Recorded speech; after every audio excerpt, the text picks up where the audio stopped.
সমাজের ভিতরে যা চলতেছে বাজান, এই পবিত্র দেশটাকে পর্যন্ত তারা এমন ভাবে ব্যবহার করতেছে। এই দেশে পর্যন্ত তারা নাইট ক্লাব চালু করে দিয়েছে, ডিজে পার্টি চালু করে দিয়েছে। একটা পবিত্র দেশ, সেই দেশে যদি নাইট ক্লাব চালু হয়, নাচানাচি চালু হয়, ডিজে পার্টি চালু হয়, অশ্লীলতা চলে, সেখানে নারীরা পর্যন্ত যাইতে পারবে, এমন অবাধ মেলামেশার যদি ওয়ার্ডার ওই দেশের রাষ্ট্রপ্রধান দিতে পারে, বলেন তো এটা ভালো কাজ না খারাপ কাজ? সবের কাজ না গুনাহের কাজ? গুনাহের কাজ। আজকে হারাম কাজকে মিডিয়াতে যখন নিউজ প্রচার হয়েছে বেনজির আহমেদের ঘরে আলাদিনের চেহারা, কথা কয় না কে? এত টাকা রাখবে কোথায়? সব টাকা নিয়ে দেশে আছে না বিদেশে আছে, মিডিয়াতে সংবাদ প্রচার করা হচ্ছে। এগুলো সাধারণ মানুষ হইলে কবে যে ধরতো, কথা কয় না? এই টাকা টাকা টাকা, যেই ব্যক্তি মাইক ধরে বলে দুর্নীতি করা যাবে না, ঘুষ নেওয়া যাবে না, আর তারা কোটি কোটি টাকা ঘুষ খায়, বইয়ের নামে জমি কেনে, মেয়ের নামে ফ্ল্যাট কেনে। দুদক যখন খবর পাইছে, মিডিয়াতে যখন নিউজ প্রচার হয়েছে, কথা কয় না? এক মিল্টন সমাদদার কয় টাকা খাইছে না খাইছে এরে তো ধরছে, কথা কন ঠিক কিনা? তো আমাদের বেনজি সাহেব গেল কোথায়? উনি আছে কোথায়? এই তথ্য এই সমাজের মানুষ দিতে পারতেছে না, কথা বলেন ঠিক কিনা? কারণ বোঝা যায়, বোঝা যায়, কথা কন ঠিক কিনা? এজন্য আল্লাহ পাক আমাদের সবাইকে সঠিক বুঝ দান করেন, জোরে বলুন আমিন। এই টাকা সব লুটপাট করে নিয়ে যাচ্ছে। আজকে ঘুষ ছাড়া কোনো জায়গায় কাজ হয় না, কথা বলেন ঠিক কিনা? মুখে মুখে বলতেছে দুর্নীতি মুক্ত বাংলাদেশ, আমার এই অফিস ঘুষ মুক্ত, যায় দেখেন ওই অফিসে ঘুষ ছাড়া কোনো ফাইলে স্বাক্ষর হয় না, কথা বলে ঠিক কিনা? এজন্য আমার ভাইয়েরা, বাংলাদেশে অনেক বড় বড় কথা বলার আছে। আমার ভাই যে বলল চোরের মায়ের বড় গলা, আজকে সমাজে দুর্নীতি চলতেছে, লুটপাট চলতেছে, দেশের টাকা বিদেশে পাচার হচ্ছে। প্রত্যেকটা প্রশাসনে অনেক লোক আছে, এমন এমন রাখবওয়াল আছে যারা শুধুমাত্র বাংলাদেশেই জায়গা জমি করে নাই, বিদেশে পর্যন্ত তাদের বাড়ি ঘর আছে, কথা বলে ঠিক কিনা? দেশে জায়গা হবে না, বিদেশ যায় ঘাপটি মেরে থাকবে। এত টাকা ইনকাম করেছে, কয়েকশো বছর হায়াত পাইলেও টাকা ফুরাবে না। কার টাকা? জনগণের টাকা, কথা বলেন ঠিক কিনা? আপনার আমার মতো পাবলিক পাইয়া মিথ্যা মামলা হামলা দিয়া কত টাকা লুটপাট করে নিয়েছে, কথা বলে ঠিক কিনা? জন আল্লাহ পাক এই দেশের প্রশাসনের ভাইদেরকে হেদায়েত দান করুন, একজন বেনজির আহমেদের জীবন থেকে শিক্ষা নিয়ে চলার তৌফিক দান করুন। সুযোগে সবাই ব্যবহার করবে, বিপদে পড়লে আস্তে আস্তে যা খাইছে সব টেনে বমি করে বের করে নেবে, কথা কন ঠিক কিনা? আল্লাহ পাক যেন আমাদের সবাইকে সঠিক বুঝ দান করেন, দুর্নীতি মুক্ত বাংলাদেশ গড়ার জন্য কাজ করা তৌফিক দান করেন। তারা সৌদি আরবে নাইট ক্লাব চালু করে দিয়েছে, এর আগে 154টা সিনেমা হল চালু করবে, কথা বলেন না কেন? সৌদি আরবের প্রকাশ্যে গানের কনসার্ট তারা করে। এইবার তারা সৌদি আরবের নাইট ক্লাব চালু করলো, ডিজে পার্টি চালু করলো, যেখানে নারীরাও যেতে পারবে, নাচানাচি করতে পারবে। এমন অশ্লীল কাজ যারা সাপোর্ট করতেছে, এমন অশ্লীল কাজ যারা সমাজে চালু করতেছে, অশ্লীল কাজের জন্য এইভাবে মানুষকে উৎসাহ দিচ্ছে, অবশ্যই সৌদি প্রধান যিনি আছেন, এই সৌদির বাদশাকে আল্লাহর কাঠ গড়ায় জবাব দিতে হবে, কথা বলে ঠিক কিনা? এরা মনে হয় ক্ষমতার দাপটে এরাও পাগল হয়ে গেছে, এরা আখিরাত ভুলে গেছে, কথা বলে ঠিক কিনা? এরাও আল্লাহকে ভুলে গেছে। এরা বিশ্বের সাথে তাল মিলাইতে মিলাইতে গুনাহের সাগরে, পাপের সাগরে, পশ্চিমাদের সংস্কৃতিকে তাল মিলাইয়া এরাও পাপের কাজ চালু করে দিয়েছে। Cinema, night club, DJ party, গানের কনসার্ট, কথা বলেন ঠিক কিনা? এগুলো চালু করতেছে। দুবাই একটু বাড়াবাড়ি করে আল্লাহ একটু বন্যা দিয়েছে। তো এই জন্য আমরা বলতে চাই, এগুলো অশ্লীল কাজ থেকে আপনারা ফিরে আসুন, ভালো কাজ নিয়ে কথা বলুন। কথা বলেন না কেন? রাগ করতেছেন? করেন, সমস্যা নাই। আমি আপনাদের উদ্দেশ্যে যে কথা বলতে চাচ্ছিলাম, আল্লাহর খলিল ইব্রাহিম আলাইহিস সালামকে নিয়ে, আল্লাহর পয়গাম্বার সুন্দর করে দাওয়াত দিলেন কওমের মানুষকে। আল্লাহর পয়গাম্বার দাওয়াত দেন, কিন্তু তারা তাদের বাপ দাদার অনুসারী, যে বাপ দাদাও পূজা করে গেছে আমরাও পূজা করি, এটাই তাদের ব্যাখ্যা। তারা কোনো মতেই পয়গাম্বারের দাওয়াতকে গ্রহণ করলেন না। পরিশেষে তাদের বড় খোদা নমরুদের কাছে যখন তত্ত্বটা চলে গেল, নমরুদের সাথে যে আলোচনা হলো আপনারা তো শুনলেন। এখন বাকি যে কথাগুলো আছে একটু দিল দিয়ে বুঝবেন। আল্লাহর খলিল ইব্রাহিম আলাইহিস সালামের বিরুদ্ধে তারা তখন গভীর ষড়যন্ত্র করলেন, যে ছেলে আমাদের দেবতার বিরুদ্ধে কথা বলে, আমি নমরুদকে রব হিসাবে মানে না, এই ছেলের একটা শাস্তি হওয়া দরকার। আল্লাহর পয়গম্বরের জীবনের প্রথম পরীক্ষা, পুরো জাতি একদিকে, আল্লাহর পয়গম্বর শুধুমাত্র কার দিকে? আমার আল্লাহর দিকে। বলুন সুবহানাল্লাহ। পুরো কওমের মানুষ একদিকে, আল্লাহর পয়গম্বর কার দিকে? আল্লাহর দিকে। তখন কি করলেন? বিশাল একটা আগুনের অগ্নিকুণ্ডল সাজানো হলো, বিশাল আগুনের আঞ্জাম দেওয়ার ব্যবস্থা করা হলো। হাজার হাজার মন কাঠ, মনকে মন তেল নিয়ে এসে বিশাল একটা আগুনের অগ্নিকুণ্ডল বানানো হলো। এই আগুনের অগ্নিকুণ্ডল ভিতরে আল্লাহর পয়গাম্বার, আল্লাহর খলিল ইব্রাহিম আলাইহিস সালামকে তারা ফেলবেন। এই ইতিহাস আপনাদের জানা আছে। সংক্ষিপ্ত কথা হলো, এই বিশাল আগুনের অগ্নিকুণ্ড বানাইয়া বিশাল একটা চরক গাছের মাথায় আল্লাহর খলিল ইব্রাহিম আলাইহিস সালামকে ঝুলাইলেন। কারণ এই আগুনের লেলিহান শিখা প্রায় 2 মাইল উপরে চলে যায়। বিশাল আগুন, ওর ধারের কাছে যাওয়া যায় না, তাহলে আগুনে ফেলবে কি করে? এই জন্য লম্বা একটা চরক গাছ বানাইয়া তার মাথায় আল্লাহর খলিল ইব্রাহিম আলাইহিস সালামকে ঝোলাইয়া যখন ফেলাইতে যায়, আল্লাহর খলিলকে ফেলানো সম্ভব হয় না।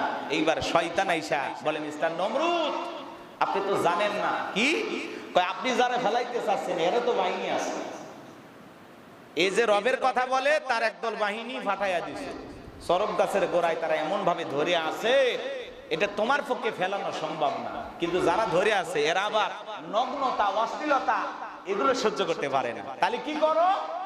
তুমি অশ্লীলতা চালু করে দাও। যুবক যুবতীদেরকে বলো, অবাধ পোশাক খুইলা যা মনে চায় তাই করো, নাচানাচি করতে পারো, যা খুশি তাই করতে পারো। এইবার যুবক যুবতীদেরকে এইভাবে যদি অর্ডার দেওয়া হয়, কথা বলে না কেন? এমনি তো নাচনি বুড়ি, তার উপর ঢোলের বাড়ি, যুবক যুবতী তো এমনি পাগল মারা হয়ে যায়।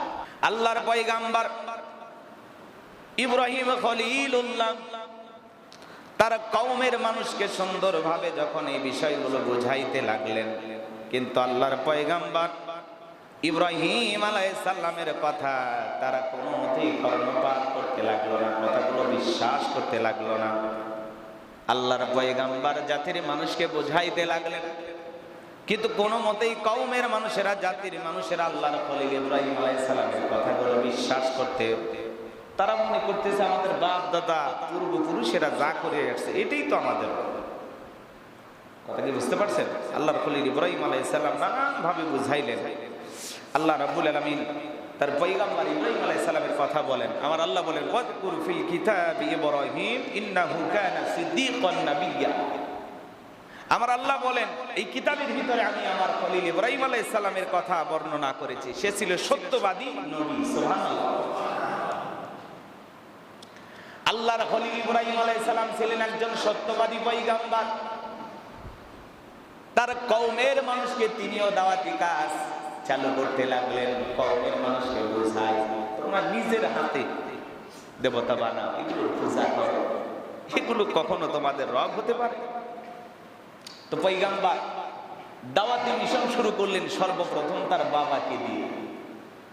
বলেন তো, দাওয়াতকে আগে বাইরে দেওয়া লাগবে না ঘরে? কথা বললেন এখানে, দাওয়াত দিতে হবে। দেখেন, বাংলাদেশের আমরা অনেক মানুষ দাওয়াতি কাজ করি, মাঠে ময়দানে আমরা অনেকে দাওয়াতি কাজ করি। পৃথিবীর জমিনে এমন মানুষ আছে যারা ভালো কাজ করতে চায়, দাওয়াতি কাজ করতে চায়। এরকম একজন আল্লাহর একজন বান্দা, এর নাম হলো দাউদ। কি এর আগে একজন ইউটিউবার ছিলেন, কন্টেন্ট ক্রিয়েটর ছিলেন, বিভিন্ন ভিডিও করতেন, অমুসলিম ছিলেন। কিন্তু তিনি বারবার মনের ভিতরে এই চিন্তাটা করতেছেন, এই দাউদ কি বিভিন্ন ধরনের চিন্তা ভাবনা করতেছেন যে আল্লাহ, আমি দুনিয়াতে কেন আসলাম, কে পাঠাইলেন, আমার সৃষ্টিকর্তা কে, এগুলো নিয়ে একটু চিন্তা ভাবনা করতেছেন। শিক্ষিত মানুষ, পড়াশোনা জানা আছে, বিশিষ্ট একজন ইউটিউবার, সুখ্যাতি ছড়িয়ে পড়েছে দেশ বিদেশে, সবাই চেনে আছে নামে। একজন ইউটিউবার, সে তখন চিন্তা করলো কি করা যায়। চিন্তা ভাবনা করতে করতে বিভিন্ন মুসলমানদের সাথে ওঠা বসা করলেন। আল্লাহর বান্দা এরকম চিন্তা ভাবনা করতে করতে বুঝতে পারলেন যে না, অবশ্যই আমাকে একজন সৃষ্টি করেছেন, আমি পৃথিবীতে কেন আসলাম কে পাঠিয়েছেন, আমি পৃথিবীতে কেন আসলাম, আমাকে কে পাঠিয়েছেন, এই চিন্তায় এইটা নিয়ে গবেষণা করতে গিয়ে সে তখন পরিষ্কার বুঝতে পারলো আমার সৃষ্টিকর্তার নাম রব, তিনি আমার আল্লাহ। এই কথা চিন্তা করে এই দাউদ কিম বিশিষ্ট ইউটিউবার তখন কালেমা পড়ে মুসলমান হয়ে গেল। বলুন সুবহানাল্লাহ।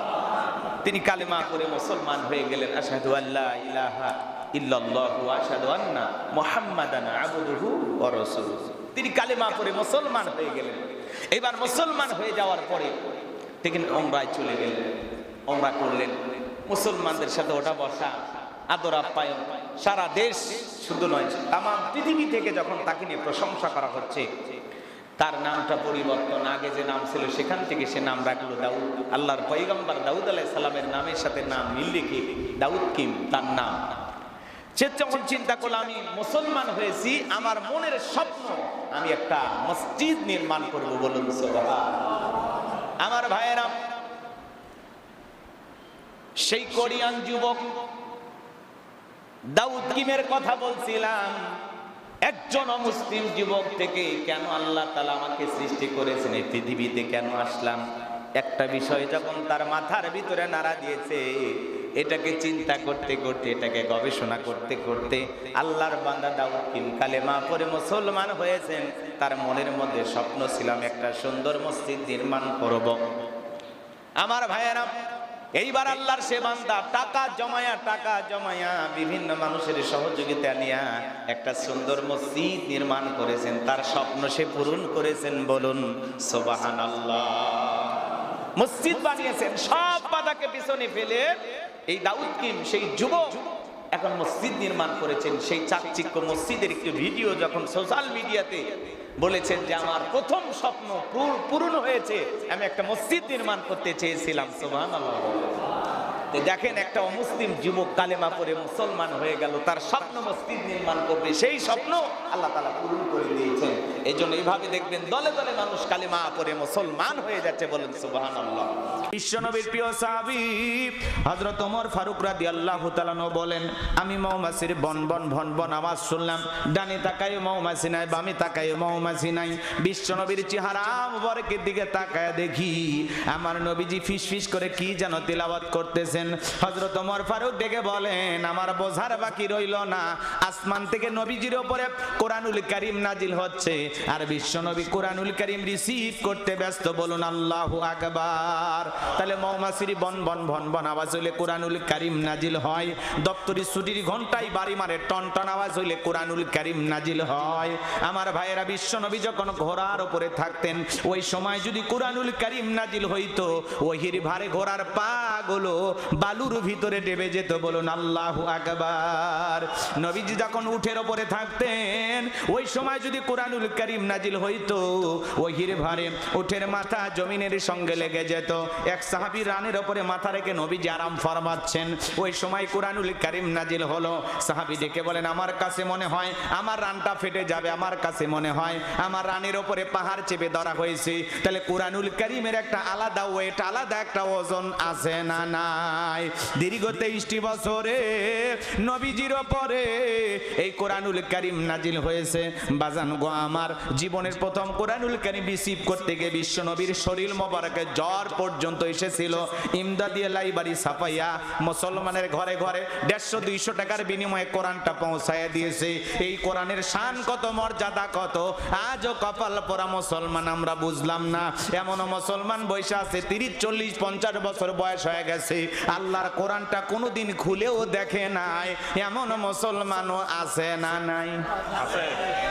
কষ্ট হয় ভাইয়েরা আমার। তাহলে দীর্ঘ 23টি বছরে নবীজির উপরে কোরআনুল কারীম নাজিল হয়েছে। আর অনেকগুলো পদ্ধতিতে রাসূলের উপরে কোরআনুল কারীম নাজিল হইতো, আজকে বলার এত সময় নাই। সংক্ষিপ্ত কথা হলো, হযরত ওমর ফারুক ডেকে বলেন, নবীজির কোরআনুল কারীম রিসিভ করা শেষ হয়ে গেল। বিশ্ব নবী সাহাবায়ে কেরামদের দিকে মুখ ঘোরায় ডেকে বলেন, আমার সাহাবীরা, এই মাত্র আসমান থেকে জিবরাইল এসে আমাকে জানায় দিয়ে গেলেন, নবী গো।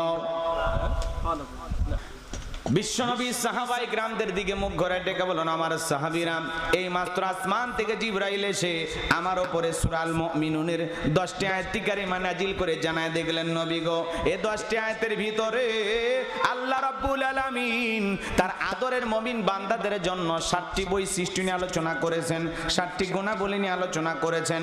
কোন মুমিন যদি এই 7টি গুণে গুণান্বিত হতে পারে, 7টা গুণ দিয়ে তার জীবনটাকে সাজাইতে পারেন, আমার আল্লাহ রাব্বুল আলামিন বলেন উলাইকা হুমুল ওয়ারিসুন আল্লাযীনা ইয়ারিসুনাল ফিরদাউস হুম ফিহা খালিদুন।